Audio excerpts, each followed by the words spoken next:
Halo sahabat inovasi, jumpa bersama saya Yosi Fatrianti dari Badan Litbang Provinsi Sumatera Selatan dalam acara One Day One Innovation. Satu hari, satu inovasi, tiada hari tanpa inovasi. Sahabat inovasi, saat ini inovasi menjadi sebuah keharusan. Dunia terus berubah, maka kita harus adaptif dan inovatif. Untuk menginspirasi, kami hadir dengan para inovator hebat dengan inovasi-inovasinya dalam acara One Day One Innovation. Sahabat inovasi, pandemi COVID-19 mengharuskan kita untuk berinovasi di berbagai bidang, terutama bidang pendidikan. Di podcast kita kali ini, kita akan berbincang-bincang dengan narasumber kita, seorang dosen inovatif dari Universitas Muhammadiyah Palembang, yaitu Bapak Eri Agusta, SPD, MPD. Langsung saja kita sapa. Selamat datang Pak Eri. Selamat datang. Oke, baik. Apa kabarnya Pak Eri hari ini? Alhamdulillah sehat. Oke, aktivitas mengajar masih terus ya Pak? Alhamdulillah masih. Oke, masih lancar kan? Alhamdulillah. Ya. Oke. Nah Pak Eri, ini inovasinya tentang metode pembelajaran ya? Ya. Oke, Bapak sebagai dosen inovatif tentu ini menjadi sebuah tantangan ya Pak ya, untuk memberikan metode pembelajaran yang sangat inovatif yang tentunya mengatasi permasalahan di bidang pada saat pandemi COVID-19 ini ya. Iya. Oke, nah bisa diceritakan kepada sahabat inovasi apa sih yang menjadi latar belakang sehingga Pak Eri menciptakan inovasi ini? Baik, terima kasih Mbak. Berawal dari riset di tahun 2013, yakni tentang bagaimana mengoptimalkan penerapan pembelajaran saintifik di kurikulum 13. Yeah. Pada saat itu sedang maraknya pro dan kontra tentang kurikulum 2013, terutama dalam bagaimana cara mengimplementasikan cara pembelajaran berbasis saintifik seperti itu. Berdasarkan hasil wawancara dengan beberapa pengawas di beberapa kabupaten kota, lalu kita temukan bahwasanya persoalannya ini adalah bagaimana para guru dan para siswa untuk menerapkan pembelajaran berbasis saintifik ini dan mengoptimalkan langkah-langkah pembelajarannya. Pada saat itu, setelah menemukan identifikasi masalah, kita coba mencari beberapa kajian teori. Lalu mengkerucutlah pada teori Bromley-Phillips tahun 2006 tentang self-regulated learning. Okay. Nah, seperti itu Mbak. Oke, jadi memang berawal dari mencoba memberikan penerapan kurikulum 13 itu ya Pak ya? Betul. Jadi bagaimana caranya agar kurikulum 13 ini bisa diterapkan semaksimal mungkin ya. Betul. Tentunya ya. Oke, nah inovasinya tadi metode pembelajaran self-regulated learning berbasis saintifik. Oke, ini jadi memang berbasis saintifik ini adalah maksudnya seperti apa ini? Mengkombinasikan teori self-regulated learning ke dalam langkah pembelajaran berbasis saintifik. Pendekatan saintifik itu sendiri sebenarnya terdiri dari langkah mengamati, mananya mengumpulkan informasi, mengasosiasi dan mengkomunikasikan. Nah, lantas kami sinkronkan dengan teori Bromley-Phillips tadi. Sebelum mereka melakukan menganalisis, maka tahap pertamanya itu adalah siswa diharapkan untuk menganalisis topik dulu. Yeah. Lalu setelah menganalisis topik, kemudian mereka melakukan kegiatan mengamati, kemudian melakukan proses pengumpulan pertanyaan dari situ. Nah, setelah mengumpulkan pertanyaan, mereka lanjut untuk melakukan perencanaan. Okay. Yang dahulunya di dalam pendekatan saintifik, setelah menanya itu langsung mengumpulkan informasi. Nah, kami inovasikan sebelum mengumpulkan informasi, ada tahap plan atau perencanaan terlebih dahulu.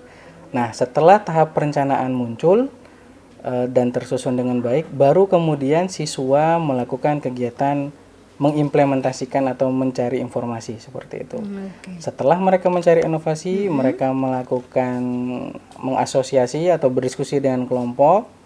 Kemudian setelah berdiskusi dengan kelompok, mereka melakukan kegiatan mengkomunikasikan.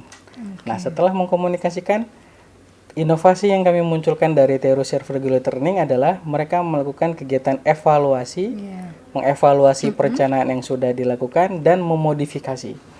Jadi pendekatan saintifik secara harfiah itu tetap di dalam langkah model pembelajaran ini dioptimalkan dengan teori self-regulated learning.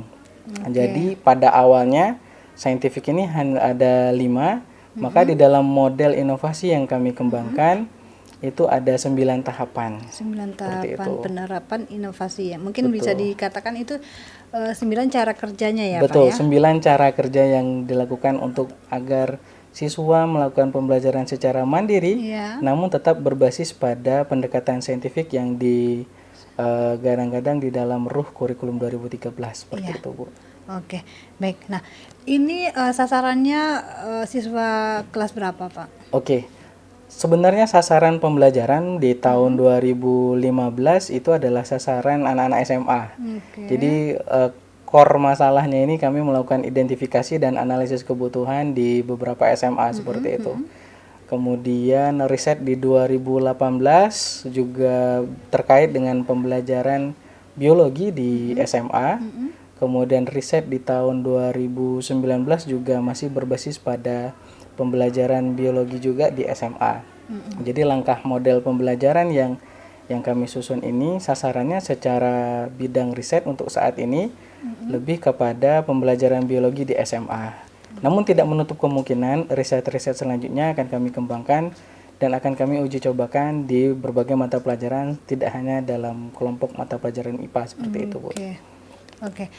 Nah, tadi sempat disampaikan juga sama Pak Eri ya bahwa dalam berinovasi ini Bapak sebelumnya juga melakukan koordinasi ya tentunya ya dengan pengawas-pengawas baik di kabupaten kota juga ya Pak ya. Artinya ada pihak-pihak lain yang terlibat dalam inovasi ini. Nah, selain pihak-pihak pengawas itu, apakah dalam penjaringan ide maupun pemilihan ide ini Bapak melibatkan orang-orang selain yang Bapak sebutkan tadi? Baik, tentunya iya, Mbak. Artinya riset yang saya lakukan juga tidak sendiri. Di tahun 2015 itu merupakan riset dasar. Itu saya juga dibantu oleh Prof. Dr. Jukri dari Universitas Negeri Yogyakarta. Kemudian riset di 2018 itu saya dibantu oleh Ibu Nita Nuraini, kolega di FKIP Universitas Muhammadiyah Palembang, dan riset di tahun 2019 juga dibantu oleh Bu Nita Nuraini juga, yang kebetulan masih merangkai riset tahun sebelumnya seperti itu. Kami menyempurnakan, mengembangkan dalam langkah-langkah pembelajaran menjadi lebih optimal seperti itu. Produk-produk dari model ini tahun 2015 masih berupa RPP, kemudian LKPD. Tahun 2018 sudah beralih kepada animasi flash. Jadi langkah-langkah modelnya sudah berbasis kepada media flash. 2019 itu sudah berbasis pada modul bilingual. Dan tentunya berbagai produk dari hasil riset ini tidak berdiri sendiri. Saya juga ditemani dengan banyak teman-teman. Di situ ada Prof. Jukri sebagai dosen pembimbing saya pada saat studi di Universitas Negeri Jogja. Ada Mbak Nita dan beberapa kolega lainnya yang membantu dalam proses penyempurnaan produk seperti itu, Pak. Oke, jadi banyak sekali ya Pak tentunya untuk melakukan suatu inovasi yang benar-benar bisa bermanfaat. Itu ternyata banyak sekali yang pihak-pihak yang terlibat tentunya ya Pak ya. Tentu saja ini yang tentu saja yang ada yang berkompeten di bidangnya ya. Nah, tadi juga disampaikan bahwa dimulai dari 2015 ya, 2015 artinya sebelum pandemi pun ini sudah dilakukan sebenarnya ya. Oke. Nah, sampai dengan 2019.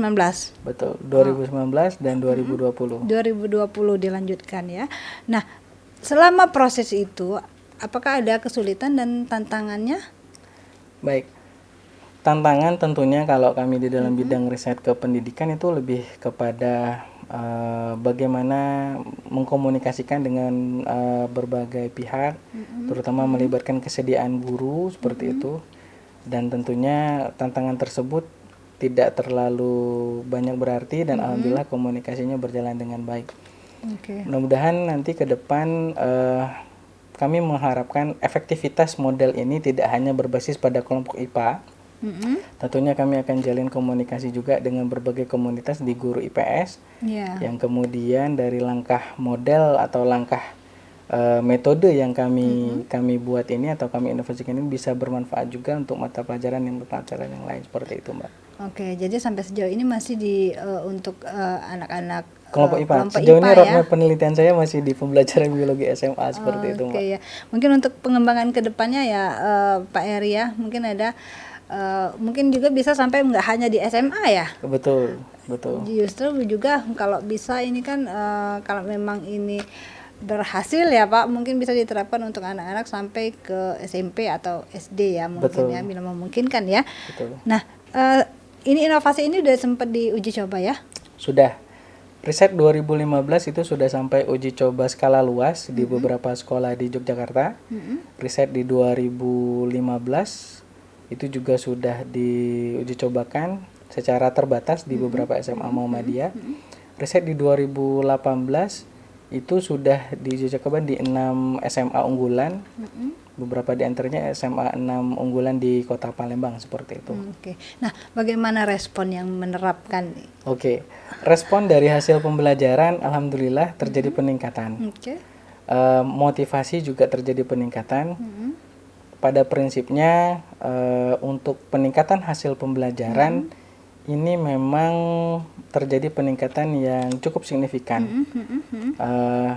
Pada saat wawancara dengan guru ada beberapa kelemahan, yakni langkah model pembelajarannya karena 9 itu cukup banyak. Jadi potensi riset yang akan dilakukan ke depan itu adalah bagaimana mengefektifkan langkah pembelajaran ini menjadi lebih sederhana, seperti itu, lebih singkat ya. Lebih singkat seperti itu, Mbak. Memang kalau kami wujudkan dalam bentuk modul ataupun media yang lain itu bisa terikuti dengan baik, namun secara RPP itu sangat banyak sekali langkah pembelajaran yang harus dituliskan. Administrasinya akan cukup banyak seperti itu. Sehingga kami riset ke depan adalah mengefektifkan langkah-langkah juga seperti itu, Mbak. Nah, ini ada 9 langkah-langkah dalam penerapan inovasi ini ya, Betul. Pak. Ada 9. Nah, apakah tiap tahapan itu ada alat-alat bantu yang harus digunakan untuk implementasinya? Secara teori cara pembelajaran ini tidak tampak mata, namun untuk mengimplementasikannya kami biasanya menggunakan lembar kerja peserta didik, Ibu. Jadi ada LKPD di situ, ada modul yang dari perwujudan LKPD itu, langkah kerja itu secara tidak langsung sudah mengarahkan si siswa untuk melaksanakan pembelajaran self-regulated learning berbasis saintifik itu tadi. Jadi memang ada ininya ya, ada alat bantu berupa media pembelajaran yang tentunya akan memberikan kemudahan bagi siswanya itu sendiri. Betul, ya Pak ya. Betul sekali. Nah, ini di sekolah mana yang udah mulai menggunakan ini?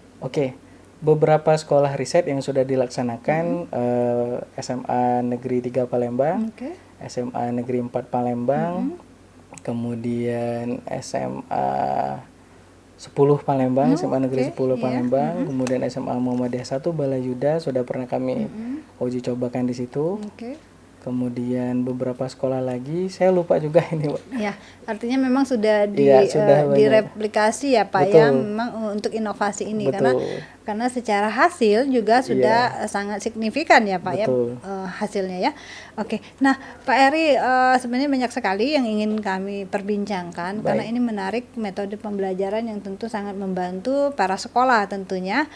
Tapi hanya karena keterbatasan waktu, Pak Eri, mungkin di lain kesempatan kita bisa berbincang-bincang kembali tentunya dengan inovasi-inovasi terbarunya. Baik, terima kasih.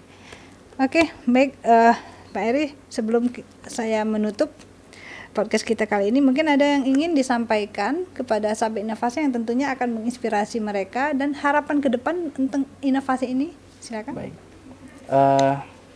Riset ini sebenarnya didasarkan atas dasar kebutuhan masyarakat. Harapan kami adalah riset-riset yang sudah dilakukan oleh para dosen itu tidak hanya berada di dalam sebuah buku maupun jurnal, namun bisa dimanfaatkan di kalangan masyarakat.